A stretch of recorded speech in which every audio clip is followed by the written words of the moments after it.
Hello everybody, welcome to my channel. I don't have a lot of content, but thank you for coming here anyway. So I just recently started making reaction videos to content that I find interesting. And I've actually wanted to do this for a while, but I've just been starting to learn how to work with this recording software. So thank you for that. This is a channel that I very recently started watching. And I say recent as in like maybe the past couple of months. But I'm finally glad that I get to see one of these episodes when it first comes out and get to see my reaction, and I get to learn more about one of these countries. So I have heard of Tonga before. I know it's in the Pacific, and I think they had the Tonga Empire at one point. I don't know much about that, but I think that they colonized most of the Pacific island nations. So like over time, like generationally. So as you can probably tell from my recommended videos on the right, I watch a lot of geography and scientific videos. So yeah, if there's anything that you want me to watch at some point, feel free to put it in the comments, because I probably will watch it. So thank you, and I'm going to try to see this video. There's no country really like it. It's the last remaining indigenous monarchy in the Pacific. They had a thalassocracy. We'll talk about that later. Let's just start the episode. It's time to learn geography. Now! Everybody get your Geography Now merch at geographynow.com. It's not selling it. I kind of want to buy some of the stuff from the Geography Now website, so I might eventually. So if anybody actually has bought something from here, tell me what your favorite shirt is. I know there's like a Keith and Hannah thing going for a while, so tell me what team I guess you were on. I don't know, maybe I'll buy something from that. And I also saw a lot of the African episodes. I don't remember who it was, but there was somebody on there who was like making these pretty cool looking shirts that had like the African continent on either like the right or left of it, and then like the flag of one of those countries. So I don't know, that would be pretty cool to look at, to have actually. But I don't really have any connection to any of these African countries. I mean, obviously I'm African American, but you know, yeah, I'm not gonna go into that. So yeah. Out if it's your brand. Nothing in here, just did that for the effect. Tonga, meaning south in many Polynesian languages, actually played a huge crucial role in... Alright, I'm already learning new things.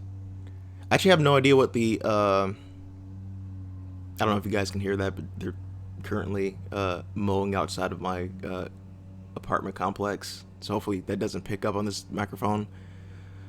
So I'm gonna have to speak a little bit closer, I guess, which may be a little bit more annoying.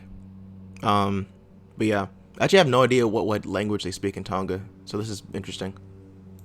In developing much of the culture of Polynesia. And interestingly enough, Los Angeles does have a small Tongan community. I've actually met a few of them here, but all of them were not able to film with me. And just so you know, I am, well, obviously American, but I've never been, like, well, really, no, I've never been to the West Coast. I've been some places in the Western United States. But not for a very long time. I've never been like on the actual like West Coast states. I'm definitely an East Coaster. Most of my life I've lived like in Georgia and the Southeast. And currently right now I'm living in Philly, which has, you know, it's fun, I guess. But yeah, feel free to ask any questions about like American stuff if you want to. As a co-host, so I'm just gonna have to do this episode by myself. One is the loneliest number that you ever, whatever the song is, you know what I'm talking about. Political geography, you know the deal, we've done this. Now, we've covered many island nations on this channel, some cold, some hot, some administratively divided up into confusing secessionist groups with buffers and military bases, and each one brings a unique story that sets them apart. Let's look at the location on the globe, shouts to we. First of all, the country is located in the South Pacific Ocean, part of Oceania, scaled down to the subregion known as Polynesia, which stretches in a triangle from New Zealand Hey, look at that. New Zealand's actually on a map. to Hawaii to Easter Island. The country lies just on the international date line, awkwardly shifted to the +13 time zone, meaning that with the line islands of Kiribati, they are some of the first people to see a new day on Earth, and they are an entire day ahead of their neighbors, American Samoa and Niue, which lie at -11 UTC. The country has about 170 islands spanning across 270 square miles, stretching about 500 miles north to south. Despite all that oceanic space, the country only makes up about 290 square miles in actual land area, which is just... So this is actually, I don't know, I just find that very interesting that if you think about the Earth, there's this giant, like, chunk that has basically no land on it. Like, the Pacific Ocean, well, I obviously got this from, you know, I watched this video that you can see on the bottom right of my, my recommended videos, which is talking about the continent of the Pacific, but he brought up a pretty good point that, like, 30% of the Earth is just the Pacific Ocean. There's, like, nothing there except for these small islands, and that's it. But yeah. barely larger than the total size of Singapore. About 50 of the islands are inhabited, and about 70% of the entire population lives on the main island, Tonga. Here you can... Huh. That's actually pretty interesting. So actually, I got my undergraduate in biology, and the fact that this place has, like, so few islands that actually have people living on it means that this probably is a very biodiverse area. I'm imagining there's probably lots of, like, bird species that you can't find anywhere else, and probably a humongous amount of, like, marine animals that are everywhere. I actually used to work in marine biology, but I don't know. You can ask that in the comments if you want to. If you want to have any questions about that, but yeah, whatever. Find the capital, Nuku'alofa, as well as the largest and busiest airport, Fua'amotu International. Here, of course, you can also find the busiest port, the port of Nuku'alofa, the only deep water port in the country. Alright, sorry for pausing this video constantly for, like, the most inane bullshit that I talk about, but, like, this kind of reminds me of, like, Bionicle, which makes sense. I think Bionicle, I don't know if anybody, this is probably, like, I'm probably way too old for this, but, so, like, in the early 2000s, there's, like, a Lego thing called Bionicle. I imagine, like, if any Zoomers watch this, they're probably not gonna know what this is. But, like, this kind of sounds like, I think the language they had was, like, taken from something in some country in the Pacific Ocean, I think. I might be wrong there, I probably am, but whatever. Country servicing both cargo and passenger services for those that do not wish to fly. Due to the higher tourism sector, the only other international airport with a single flight servicing Fiji would be Vava'u's Ulapa'u Airport up north. Here you can also find the second largest town, Niafu, just south of the airport. The country is divided into 5 administrative divisions: Tongatapu, Eua, Ha'apai, Vava'u, and the Niua Islands furthest up north, which are actually managed by Nuku'alofa down south, as the entire division only has less than 2,000 people. Finally, see this island? No, not Ata Island, where 6 shipwrecked Tongan teenagers survived for 15 months and they made a documentary on it. A little further southwest, these little guys, the Minerva Reefs. They are a partially submerged volcanic seamount, and... Minerva. That is not a... I'm gonna assume that the language is called Tongan, but that doesn't sound Tongan. That sounds like... I think that's like a goddess in, like, Greek or Roman. I don't know. Put it in the comments if you know what that name comes from. He's probably actually gonna say it, but whatever. It's probably named after some explorer, not, like, whatever this original word was actually from. You know, like, linguistically. if you are intrepid enough, you can actually travel to them and stand on them at low tide. Anyway, there's an interesting story behind them. Cool. Let's stop the animation and explain back in the studio, shall we? Yeah, so going off of that, these 2 little specks have a weird back and forth backstory. Kinda goes like this. I'm a rich American, and I'm gonna claim this Terra Nullis as my own. And I'm gonna build a tower, reclaim the land, create a currency, and make... Oh shit, I think I did see something about this. Barbs, I think is his name. I don't remember his actual name. The guy who owns this, like, channel, he had, like, a short a couple days ago that, like, pointed out, like, tons of, like, rich dudes trying to make their own countries by just buying, or I imagine they actually don't even buy it. They probably just take the fucking land and trying to make their own countries and then getting deposed by, like, whoever actually owns that land. make myself the president. Nope, get out. I'm annexing these guys. I'm naming them, I'm gonna build some Ooh. navigation lights, and I'm gonna raise my f***ing flag, man. I mean, we'll agree that you might be the only possible owner, but we won't officially recognize your sovereign claim. Okay, no. These islands are not yours and cannot be under the UNCLOS agreements as they are partially submerged reefs. Okay, you know what? Let's settle this. How about I give you the Manura Reefs in exchange for the Lau Islands? Many of our people have ancestors and relatives on those islands. Okay, so you want me to give you all of this for these 2 reefs? Yes. Kind of an interesting negotiation tactic, but hey, Tonga just doesn't back down. What it comes down to is Tonga is the only country in the Pacific that has never been colonized. They were under British protectorate status, and they signed many Wow, that's pretty rare. agreements with them, but the royal family still had full control over the nation. Which actually leads us to the other thing. Tonga is the only indigenous monarchy-ruled country in Oceania, with Tupu VI as the current king, coronated in 2015. That's also pretty cool. What the fuck is this cape made out of? Like, that is not... I don't know. Tongan royalty actually goes back way further to the 10th century, with about 35 other monarchs having taken the throne, this guy being the first king. In addition, there are also 33 noble families that head their respective villages across Tonga. Now, here's where it gets a little more complicated though. In 2006, the Nuku'alofa riots occurred. It was a democracy movement led by the HRDM. This incident is a heavy topic if you bring it up to Tongan people, and you will hear lots of opinions on it. We are here to just tell you it happened, not here to lead you on how to think about it. Stepping up. I don't know if maybe it's too dark of a subject, but like if anybody wants me to, I don't know, find some videos on that or research it, or if anybody just knows anything about it, feel free to put it in the comments. Or if they have a video that like I could look at that talks about this, feel free to put it in the comments.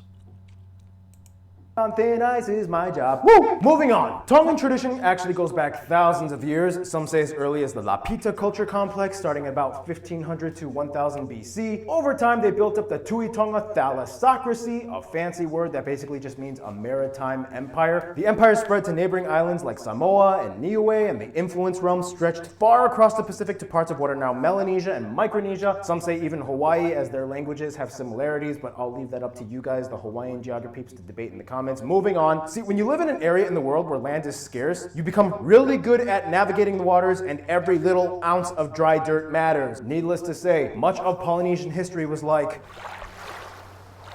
My boat's bigger.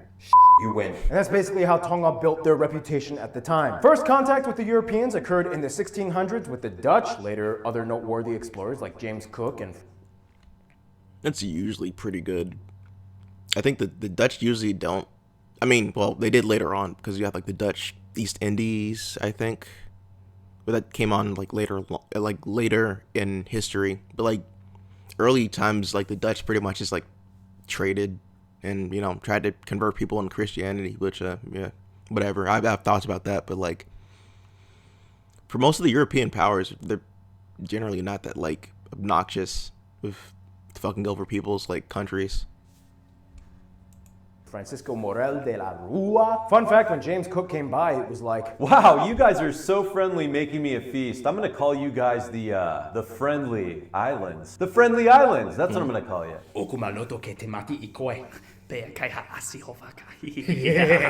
at least this is according to the account. We'll never know exactly what went down, but yeah. In any case, if by any chance you decide to visit Tonga, here are some of the top notable places you might be interested in seeing. Tuku'aho Memorial Museum, the National Museum, the Ha'amonga Amaui, Ene'io Botanical Gardens, Talamahu Market, the Royal Palace and Tombs, Anahulu Cave, underground swimming pool, the three-headed coconut tree, the Hufangalupe Natural... That's really pretty. The Hufan Galupe Natural Bridge. No, I think most of the Pacific is honestly just a really pretty place. It'd be cool to visit sometime eventually. I don't know. Maybe in a couple years I'll try to actually visit some countries outside of America. Bridge, the ruins of Mu'a, and there are so many churches of so many different denominations. Here are just some of the top ones that I found. And of course, stepping into the country, you'll immediately notice the tropical atmosphere in itself is a notable sight. Let's jump into the natural side of Tonga now. Shelstui. Now, as we mentioned, unless you are New Zealand, most Polynesian countries and territories have to adapt to the incredible lack of land. Every piece of solid ground matters with Tonga, and things get a little interesting when they live in a place that's constantly making new land. Let's explain in the animation. For one, Tonga lies on the southernmost volcanic area on Earth, the Ring of Fire, that borders the Pacific. Even more specific, they are right at the hook-shaped loop known as the Tonga Trench and the Tonga Ridge, sandwiched between the Lau Basin and the Lau Ridge that reaches... Was this where that, like, humongous volcano exploded, like, a couple months ago? Or was it just somewhere else in the Pacific Ocean? I don't know. That might be somewhere else. Fiji. The Tonga Trench is the second deepest in the world after the Mariana Trench and is one of the fastest subduction zones on Earth, meaning the Pacific Plate is going under the Australian Plate, westward into the trench. Within the Lau Basin lies the mini fault line, the Tofua Arc Volcanic Front, which essentially makes up the entire western part of Tonga's country. This is the most volcanic area of Tonga, where nearly all the active volcanoes lie, both above and below the ocean, whereas the eastern part is mostly made up of raised coral and limestone islands. The west is also where you can find the tallest point, the peak of the uninhabited Kau Island. And speaking of which, the largest inland body of water is Vailahi, a crater lake in the northernmost island, Nuafo'u, which the entire island in itself is actually just the caldera of an otherwise submerged volcano. Some islands keep appearing and disappearing due to the high volcanic activity, like Fo'u. This empty spot in the ocean once had an island over 145 meters tall and 6 kilometers in diameter, but the island recollapsed from another eruption in the late 40s and resubmerged underwater. Recently, the Hunga Ha'apai volcano has been doing essentially the same thing for decades. At one point, it looked like a new island would be formed, but then in January of 2022, a new eruption virtually destroyed the island, sending shockwaves across the world. So it was here. Wow. Can't believe I actually remember that. I have like the worst memory, I swear to God. Look at this name. Hunga Tonga Hunga Ha'api. As far as Chile, it was kind of big. And finally, the country does experience cyclone season mostly between November to April, and overall enjoys a balmy annual average temperature around 70-75 degrees Fahrenheit, 21-25 Celsius. Yes, the volcanic eruption was a huge deal. Shortly after, tsunami waves were actually recorded as far away as Chile. In any case, Tonga doesn't have any major rivers. There are only small creeks and streams, mostly on Niu Tupatapu and Eua Island. Most people get... It sounds like a really big problem with sea level rise, which is actually one of the things that I study now. I'm actually getting my master's in environmental science very soon. Hopefully I can try to help out places like this. If I can manage to get a job and not get completely fucked from this recession that is probably going to be coming in, I imagine, 3 to 5 years. But besides that, if they have so few like freshwater areas and they're going to be dealing with saltwater inundation, which is like when sea level rise, like as sea levels rise, like the saltwater gets further and further inland, which means that that'll eventually impact these like freshwater like streams and whatever they do manage to have, like they can actually drink from. They're either going to have to like rapidly industrialize like I don't know, like seawater purification stations, if that's a possible thing that they can get. Or you're going to have a lot of like climate refugees, which I'm expecting in like maybe 10 to 20 years, which would be really, really bad. And I'm kind of hoping that like, I don't know what places Tonga has the biggest connection to. I'd imagine like close areas like New Zealand, Australia, and probably America, as like many refugees do come to America. And I'm actually pretty for that. Kind of hope that they would be able to spread out to these places as a diaspora, because I kind of feel like this is going to be pretty necessary, unfortunately. Let's not get too dark here, but yeah. Their fresh water from rainwater collection or extracted from the porous limestone underground. Also, don't go wandering around on any beach. Ask the locals where it is safe to swim, because there are jellyfish, many sharp coral reefs under the waters. Oh, as well as riptide zones. You could get caught in a dangerous situation. Don't die from ignorance from all your surroundings. Thank you, Hannah. Your words are so true. Tonga's islands are, no shocker, loaded with so much natural wonder. Everything from the Mapua Vaea blowholes that can shoot water up at least 30 meters in the air. Mine are bad. That's cool.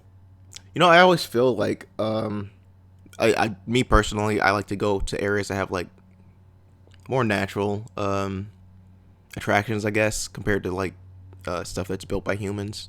Well, like I do obviously like architecture and areas, which is pretty fun. I generally find like more natural oddities like this to be much cooler. That's just me personally. Better. Yeah, no competition. In any case, it's a refreshing sight. And speaking of refreshing... Also, sorry, I assumed that this was going to be a 30-minute video. I didn't realize that I paused so much, so this is probably gonna be like an hour long. So, thank you for watching. If you do manage to get all the way through this, it's time for my triple shot espresso break, which means Noah is back and he's ready to rock the rest of the physical geography segment. Noah, take it away. I have returned, yet I thought he did like the food section. Maybe they changed that recently. again, come to me, Mjolnir. Roller coaster.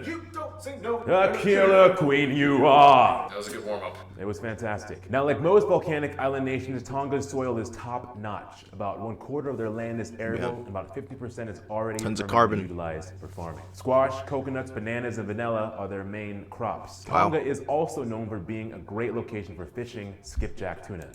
Yeah, vanilla's great. Tuna's great.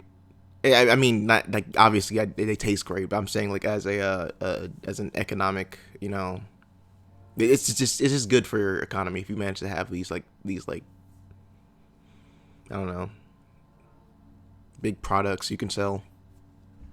Which are heavily prized in Asian and Polynesian cuisine. It goes great in poke bowls, which are fantastic. Now here's the complicated thing. Much of Tonga's Poke's economy Hawaiian, is driven right? by remittance money sent from families abroad. This is partially because getting into the domestic private sector for citizens has been somewhat challenging. Most of the monetary sector and large-scale corporate activities are run by the royal family, such as telecommunications, electricity, and insurance. Tonga used to have a kinda passport by sucks. investment system that produced a small wave of Chinese people to come in and dominate the small business sector. Eventually, it ended in 1998. We've talked about this before. Yeah, you can kind of do the math. So here's your passport, but you swear you're gonna build a hotel?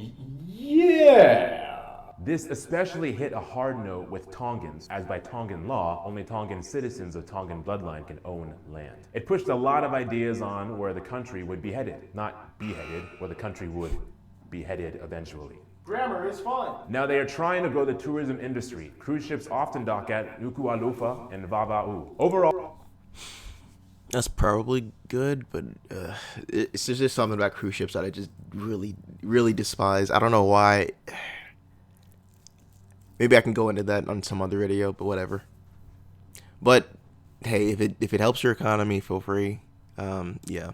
they intend to diversify their revenue streams as best they can, but you know, it's not super easy when you're a small guy locked in the middle of the ocean. True. Give it time though. Tahiti, Fiji, and Hawaii have proven it's possible. Yeah, well, I mean, like 2 of those island chains are tied into larger global power entities, so would you say That is a discussion we do not have Also time true. for. Moving on. Now, in the past few decades, Tonga has decided to section off plenty of their natural sites as they attempt to bolster their tourism sector. And to talk about nature, here's Gary Harlow.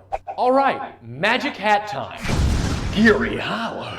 So, as a nation made up of more water than land, obviously Tonga's wildlife is more surf than turf. For Probably one, lots of turtles. Tonga is one of the best sites in the world to Whales. witness humpback whales. Yeah. They migrate from the Antarctic waters to breed and give birth starting around June every year. Now, the waters might be beautiful and pristine, but don't be fooled, there are some critters that you need to watch out for. Sea Jellies. snakes are Oh. common as are poisonous cone snow. Oh man, I completely forgot sea snakes exist, and cone snails are completely terrifying. They shoot little harpoons at you. So yeah, I don't know. I'm kind of a biology nerd, but these things are fucking terrifying. Cone snails. I think there's actually some that are like that can actually like kill people. I don't know if this specific one can, but yeah. And they look so terrifying. They actually have eyeballs that look like have this like psychedelic almost like pattern on them. I guess he's talking about blue bottle jellyfish. I don't know what they call it. That this is not a jellyfish. It's called a siphonophore. So it's a colonial organism made out of tons of like small, colonial organisms. But these things are pretty terrifying too. There's actually a couple animals that can eat this. Strangely enough, including I think there's actually a type of slug that can eat these, and then they take the venom from the man of war and can inject it in other animals, which is even worse. I think it's called like a dragon sea slug. I don't know. Maybe I'll go into that on something else. Like it's like a blue and I think it's like blue and silver or blue and black. But yeah, it's also in like the Pacific. But yeah. As well as the Pacific man of war or blue bottle jellyfish, which is actually not a jellyfish but a siphonophore. They usually live in deep waters, so you probably won't see them on beaches very often. But if you do and you get stung, rinse the wound off with vinegar. Also, if you're lucky, look out for the 7-armed. Whoa, that thing is weird looking. That is some like Lovecraftian monster. That's an octopus. It looks like almost like a nautilus if you took off the shell. It's very weird. 7 arms. I don't know. Armed octopus. Technically it has 7 arms, so I guess that would make it a heptopus. Yeah, this is but very they don't weird. call it a heptopus, they call it a 7-armed octopus. I I think don't it's make the terrifying rules looking. of naming things. Nothing is bloody real in Tonga. Otherwise, Tonga is a bird haven. Everything can be found from the red. See, as I said earlier, I expected this place to have tons of birds.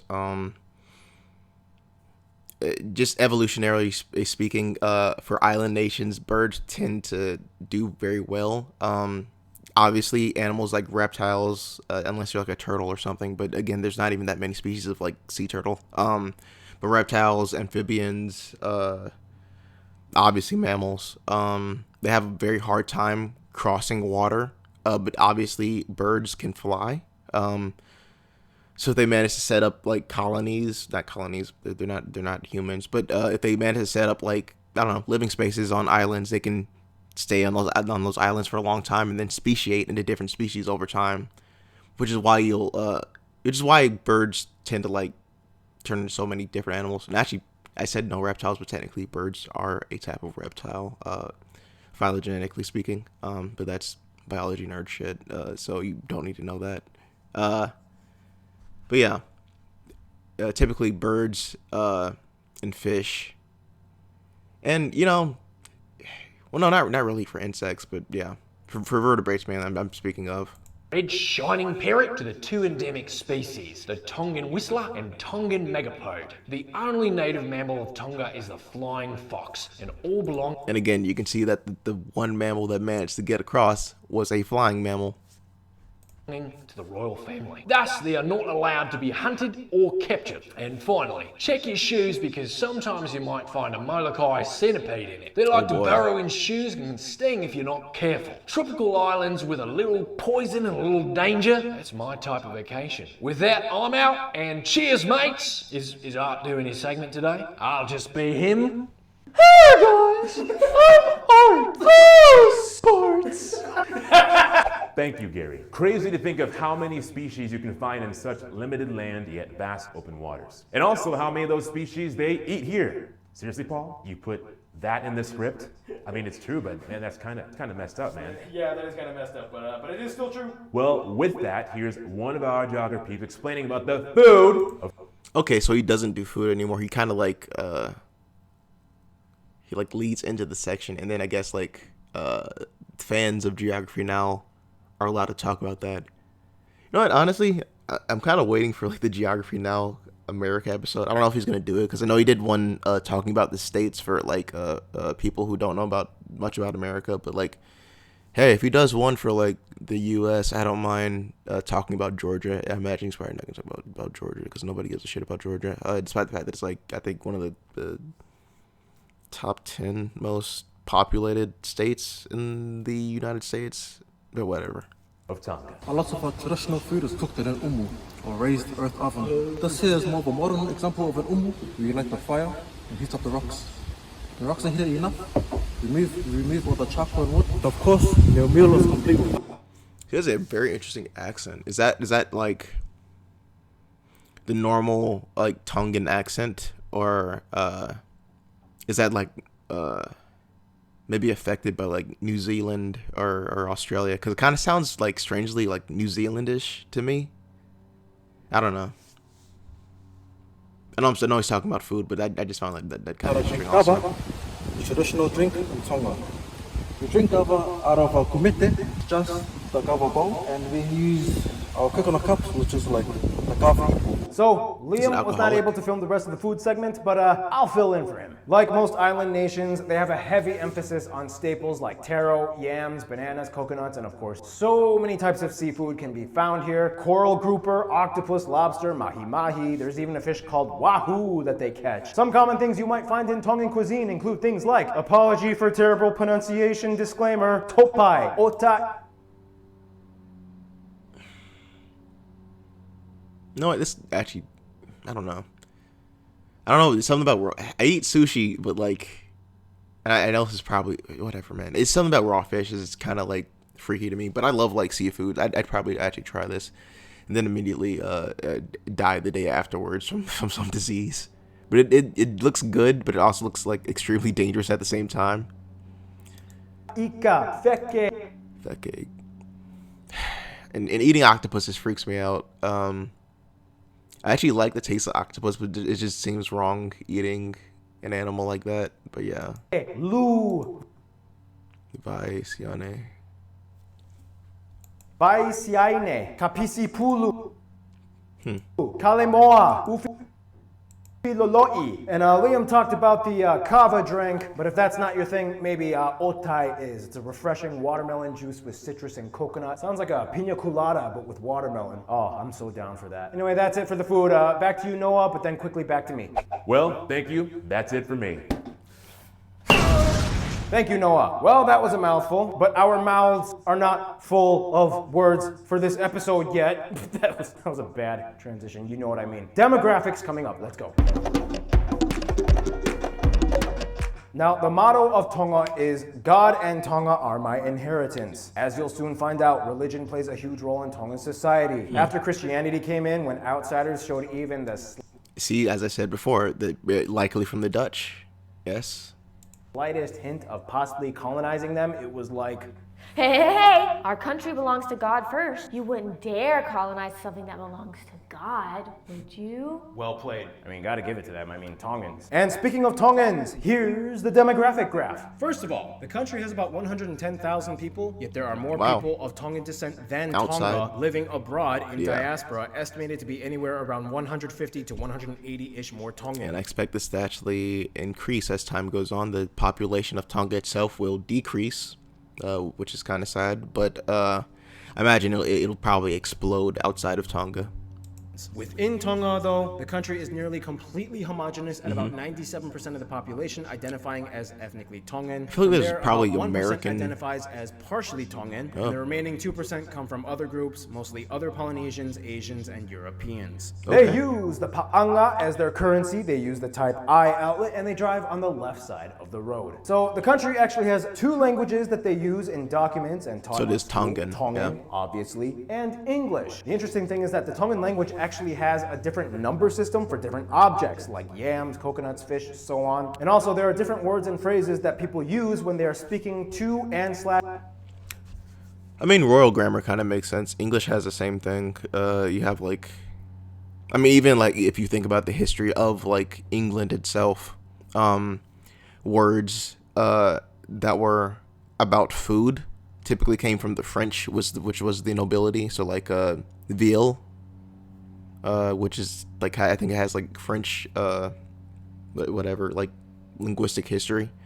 But the like natural like old like English language is where like the actual name of the animal would come from. So yeah. or referencing the crown, the kings, the royals, the nobles, and so on. Now, the Tongan language is written in the Latin script. However, the country also was known for having ancient petroglyph sites. This was kind of like the closest thing that they had to an illustrated form of concept conveyance. But yeah, anyway, moving on. So with Tonga, you need to know that everything is about Anga Whaka Tonga, or the Tongan way. And usually it is centered around your kainga, or extended family. Tongan. Yeah, that seems to be most like Pacific Island nations. They have like a really big emphasis on the like family. And again, he talked about like sending money back. I know a lot of people from nations like this tend to do that. Are very tight with their families. Many Tongan families keep a hohoko. It's where they record the names of their ancestors and descendants along with other information. And in Tonga, of course, there is a sense of societal rank based on your family's prestige. And nothing exemplifies this more than whakaapa-apa, or showing respect, which is a huge deal here. Nearly everyone knows everyone, and everyone knows everybody's position in society. Now let's talk about religion. Tonga's constitution allows freedom of religion. However, the vast majority of the country are ardent church-going Christians from quite a few denominations. The Free Wesleyan Church is the largest denomination, holding about one. I've never heard of this. I mean, I was raised predominantly in a predominantly Christian area, Southern Baptist, despite the fact that I'm actually agnostic now. But yeah, I've never actually heard of this type of Christianity. So if you know anything about Free Wesleyans, feel free to tell me. I like to learn about stuff, even if I don't exactly believe in it myself. 1/3 of the country's population. However, interestingly enough, Tonga is the most Mormon country on Earth. Really? The exact numbers and reports are a little interesting because about 8. Well, I guess if Tonga does disappear, these guys can all move to Utah. But I personally wouldn't want to live there. But like, hey, it has pretty good it's a pretty good place to live apparently. And I think the nature there is pretty nice.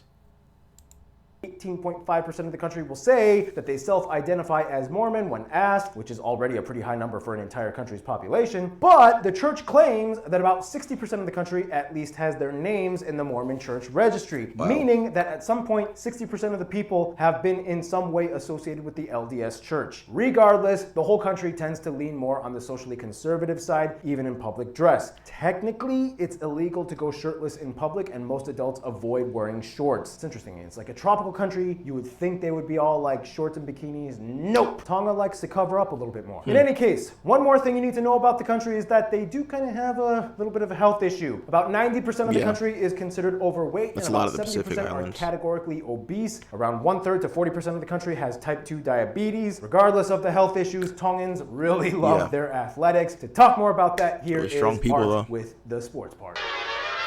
Hey guys, according to Caleb, I sound like this. I do not sound like that. Most of the time. All right, Tonga, another Polynesian country, which means you can probably guess where things are heading. We learned about the haka. Rugby. Remember the haka dance in the New Zealand episode? But did you know that Tonga has their own version called the Sipi Tau? Tau. The war chant performance is done at all events, from weddings to funerals. However, none more prevalent than sporting events. Nothing more exciting than watching a match against New Zealand in anything, because the two war chants kind of have like a face-off. It's the haka versus the Sipi Tau, and it's freaking awesome. War chanting. Now, like their neighbors, Tonga seems to enjoy participating in sports that involve strength and These body guys are mass. strong. Kind of like me. It's all I got. Otherwise, I'm worthless. Right, Paul? Yeah, you're worthless. We're both worthless. Oh, I'm so insecure. That's why I have a big body. Okay. Many athletes excel in true. sports like weightlifting, judo, even sumo wrestling. There's a lot of Tongans in the WWE and in like wrestling events, kind of like The Rock was and his father. Their one Olympic medal, though, came from boxer Paea Wolfgram. The most famous Olympian, Atlanta. though, would have to be Taekwondo competitor this dude. Pita Taufatafu. I swear to God, like every woman on Twitter was going crazy over this guy when he came out. He broke the rules and went shirtless in the 2016 Rio Olympics opening ceremony. Despite not making it past the first round, he still became an internet sensation. Like their cousins, the Samoans, Tongans are highly valued during draft season for American football and Australian rules football. Many NFL Super Bowl winning teams have included Tongan players. Otherwise, there is no question. Is Troy Polamalu Tongan, or is he a different Pacific Island nation? Because he's probably the one that I default to. Rugby is their national sport. So many famous Tongan athletes are known worldwide in the world of rugby. Here are some, just to name a few right here. Their national rugby league team has competed 5 times in the Rugby League World Cup since 1995. Due to their constantly improving performance, the IRL has ranked Tonga's national team number 3 in the world as of 2021. Tonga's got it. Keep an eye on them, baby. Some say Tongans are so good at rugby because they traditionally played kasavaki, or Whoa. That's an interesting sport. I've never seen something like that. underwater rugby. Basically, the goal of the game is to transfer a massive heavy stone from one goal to another while underwater. Contestants in the past sometimes drowned and died while playing. However, it was part of their history. And that's all I got for you guys. So to take off the next segment, It's the real art. the real art. Thank you, Art. One quick little side note, Tonga does kind of have a unique way how they do things socially. The genders are quite segregated in daily life. Unless you are married, most boys and girls stay separate even amongst siblings. They don't eat each other's food. They don't interact as much. It's been said to me, no matter how tough you think a guy is, he will straighten up real fast once a mother, sister, or auntie beckons to him. Matriarchal society. To talk a little bit more about the culture and stuff like that here is Random Hannah. Your favorite co-host is back. Is this Mike? Is this on? Now, even though men get inheritance rights and surnames are passed down from fathers, traditionally, Tongan culture has a deep matrilineal core. At a young age, brothers are considered subordinate to their... It's pretty rare. I don't think there's many matriarchal societies in most of human history. There's a couple in Africa, but yeah, it's just interesting to know. I was the oldest of 5 kids. I know how that goes. And the eldest daughter is expected to be the leader of the siblings, even if she is younger than her brother. Later, when boys grow up, they are obligated to help and provide for their sisters, even when they have their own families. In family structures, the highest ranking member, or fahu, is usually considered the paternal aunt, who facilitates family affairs, like naming children, and acts as like a godparent to all. The way it's seen is like women take care of the inside of the house and men outside. So in a way, men get material honor and women get rank honor. Speaking of women, one thing you'll see them doing a lot is hiko, where they juggle tui nuts. Sometimes they can go to 4 or 5 at a time. This is very unique just to Tonga. Other Polynesian countries don't have this. Men and women might wear their own versions of Tupinu, unisex waist strap garment. tupanu cloth, usually reaching the knees or longer. Occasionally, you might see a kia or string skirt. Often you'll see tauvala. Essentially, these are mats that they wrap around their waist, and it is usually done for respect. During a funeral, you do not do your hair or your makeup or jewelry or anything because you are in mourning. And in every household, you will find fala and natu mats. These are given as gifts at every occasion: funerals, weddings, births. Sunday, everything shuts down, and by law, all businesses that are not essential have to close, and even sports are discouraged. Traditionally, like many of their Polynesian cousins, tattoos used to be part of their culture, usually reserved for people of more notable social status. Each tattoo symbolizes either a family line or a life achievement. For a long time, the practice was looked down upon. However, recently the practice has been revived, especially amongst the youth. The oldest tattooing kit in the world was found in Tonga, aged at around 3,000 years old. And finally, there are so many national holidays and Birthday of the reigning sovereign, birthday of the heir, the crown of Tonga.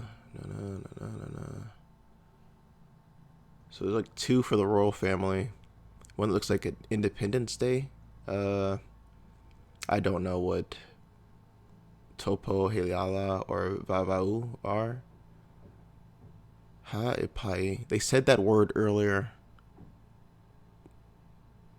Wasn't that the name of the volcano? Huh. That's tourism. festival. Oh, actually, Royal Agricultural and Industrial Show. So there's actually a third one for the royalty. Amongst the people of Tonga. And of course, music is a huge part of all these events, which means, Keith, What's up, everybody? It's Keith. I am here to present the wonderful music segment. Traditional Tongan music is mostly made up of vocals and wooden instruments, such as, please forgive me for the terrible pronunciation, the nafa, or slit drum, the lali, or slit wooden gong. Sometimes these are used for churches as the church bells. Nose flute, this dude right here, famous for the nose flute. Now, there are many different versions of traditional dance performed on different islands like these here. It was a way they recorded history. One dance that every Tongan will know, the war dance. It was a heavy, fast-paced drum beat followed by loud chanting, stomping, and weapons. Who doesn't love weapons? Women also have the hula dance. It's like the Tongan version of the hula, like Hawaii. So I'm sure people would get up and dance like this. They were all dancing like this. Long story short, dance is huge here. In any case, modern contemporary elements have crept their way into Tongan music with the introduction of Western instruments like the guitar and piano. Many Tongans abroad or people with partial Tongan descent have become notable in the music industry. Every Tongan will mention the Wolfram family. And recently, the Tongan sisters have really put Tonga on the map after they've been featured on Nickelodeon and various talk shows. Tonga has proven the world that they have talent. All right, that's it for me. By the way, everybody, I know last time I had mentioned that I started my own YouTube channel. So, woohoo, I did. The Keith Everett Show. It should pop up now. You know, thank you all so much for watching, and that's it for me. Stay cool, guys. Woo! Oh, why, thank you, Keith. Woo! Well, this has been a heavy segment of the episode, but we are not done. Tonga has a way how they interact with the rest of the world, and let's discuss that now. Shallistidith we. Now, as you can kind of see, Tonga played a huge role in influencing much of the Pacific. Not only that, but as time went on, they were able to not only maintain their sovereignty amongst colonial powers, but negotiate and interact with the outside as well. Here's the motion graphic. First of all, out of all countries, Tonga's longest formal relations have been with the UK, dating back to 1879, shortly after they established their constitutional monarchy. And in 1900, they signed a treaty of friendship, otherwise the protectorate status. This in return opened up the possibility for Tonga to extend relations to other nations in the Commonwealth and Anglophone realm, such as Australia and New Zealand. New Zealand actually having the largest Tongan community in diaspora at somewhere around 83,000. Tongans are culturally closer to Australia and New Zealand. They have adapted many of the cultural tropes, including sports and even some of the accent. The USA, however, actually has the second largest population. So I actually caught on to a couple of these things like throughout the video. I talked about the accent and probably that a lot of these people live in New Zealand, Australia, and America, which is, I assume, what he's about to say right now. Population of Tongans outside of Tonga at somewhere around 63,000, mostly living in either Hawaii, California, or Utah, which of course is where most of them. And I got that right too, Utah. Hey, let's go. Mormon Tongans live. Now, as a Pacific Island nation, China has been, of course, reaching out in the past few decades. There was a moment of tension in 2006 when Chinese merchants were targeted during the Nuku'alofa riots and work visas were not renewed. This resulted in some Chinese Tongans migrating back to China, decreasing the Chinese population. But over time, relations got better, and even the former king visited China in 2008, reassuring relations could continue. When it comes to their best friends, however, you have to look at their immediate neighbors in the Pacific. Tonga is part of numerous Pacific IGOs like the Pacific Islands Forum, the Secretariat of Pacific Community, and the Polynesian Leaders Group. Fiji has always been close and holds many of the High Commission offices or consulates representing Tonga for other countries within their country. When it comes to their best friends, however, nearly all Tongans I have talked to have said the same people, Samoa. Samoans, both in the country of Samoa and American Samoa, share a deep-rooted culture and history. Yeah, because I was going to say they culturally remind me of the Samoans. With Tonga. Both countries are essentially stemmed from the same ancestors thousands of years ago. Both were part of each other's empires. Otherwise, many of their royalty and nobles have married each other, and some share both Samoan and Tongan ancestry. Overall, one could argue that Samoa and Tonga get each other the best out of all the Polynesian countries, and when they meet, it's always a joy. In conclusion, God, I wish I had a Tongan person here to do it, but I guess I have to. From what it seems, Tonga is a nation that had such a huge significant role in the Pacific. You don't build an empire on water very easily, and they somehow did it. But you know, hey, if this video made you a little interested, maybe you should Tongo there. Let's cut to a clip out of sequence with my mom hitting me with a hammer. Oh, there you go. Trinidad and Tobago is coming up next. Stay tuned. Caribbean. All right, so thank you all for watching my video. Please come back for the next one. The Trinidad and Tobago one might be interesting. I actually don't know much about that country either, as I am just a kind of an ignorant American, unfortunately. But yeah, thank you.